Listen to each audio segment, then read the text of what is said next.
Hi, I'm Matthew Weinstock, Senior Editor for Hospitals and Health Networks, reporting to you from Phoenix, Arizona, site of the 25th Annual Rural Healthcare Leadership Conference. One of the topics being discussed here this week is survival of the independent rural hospital. Questions about whether they should affiliate or collaborate or merge with another hospital or even a larger health system are being discussed here this week. Robert Vento, Senior Vice President of Quorum Health Resources, and Melissa Frazier, Board Chair of West Park Hospital in Cody, Wyoming, presented on that very topic in a panel discussion today. Welcome.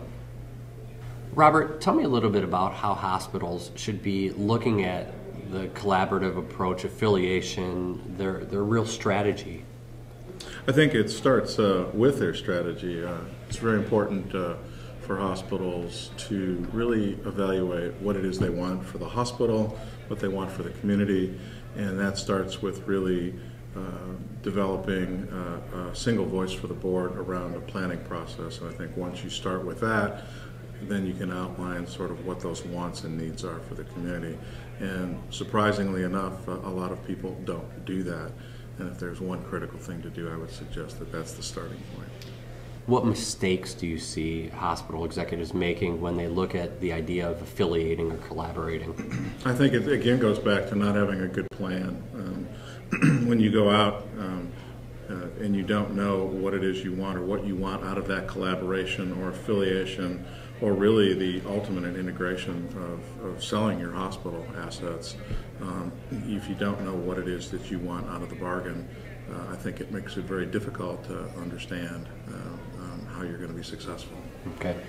Melissa, your hospital has got a number of collaborative projects going on, I think, right? Cancer care, medical staff, some community healthcare initiatives. How did those come about? I think it started about 15 years ago with a strategic plan to try to keep as many of healthcare services within our community as we could. We had two very big hospitals north of us, about 110 miles, that would have loved to come in and gobbled us up.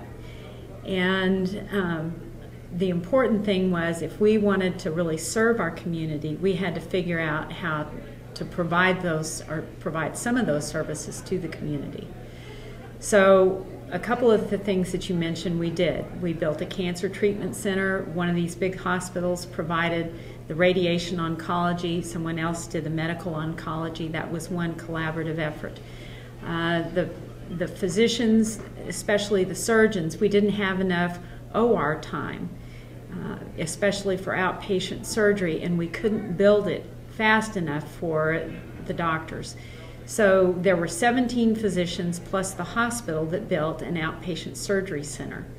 And that was a huge success for both the doctors. It kept them happy. And in addition, over a 10-year period of time, we got $10.7 million out of it. So the hospital collaborated, it added to our bottom line, and we didn't lose the business altogether. And I think it's very important for hospitals to be flexible in terms of their strategic plan, and you have to decide what you want to keep. And if you really want to keep your hospital, then when opportunities like that present themselves, you have to be willing to go after it. And it may not be what you started out to do, but with the right evaluations of it, you can do it and make it successful. How do you gauge, as a board chair, how do you gauge success of these collaborative approaches? Patient satisfaction. That's probably one of the biggest things. And if your patients are happy, and they're not happy when they have to leave the area. Robert, I want to come back to you. As you look across rural healthcare, we've got ACOs and value-based purchasing and bundled payments, all those things across healthcare. What do you think is the long-term viability for rural hospitals that don't look at a collaborative approach or affiliation? That's a really good question. I think that the long-term viability of rural hospitals will always be there. I think there's a strong need to have independent hospitals in the country, and they'll continue to be there. I think collaboratives will develop over time. I think ACOs, I'm not sure anybody today actually knows precisely the impact. Quite frankly, a single hospital sole community provider may fare better under an ACO than in a competitive urban environment. And I think people today still are unsure exactly how that'll shake out. I think, again, it comes back to understanding what you want out of the proposition of what you're attempting to do. The folks at West Park, I think, had a clear understanding of what they wanted to gain from those collaborations that they were working with, and so did the other party, and I think you came out with a much more effective deal at the end. Well, great. Well, I appreciate you joining me today. Thank you. Thank you. And I'm Matthew Weinstock for Hospitals and Health Networks. Look for us again tomorrow in H&HN Daily, reporting from the 25th Annual Rural Healthcare Leadership Conference in Phoenix. Thanks.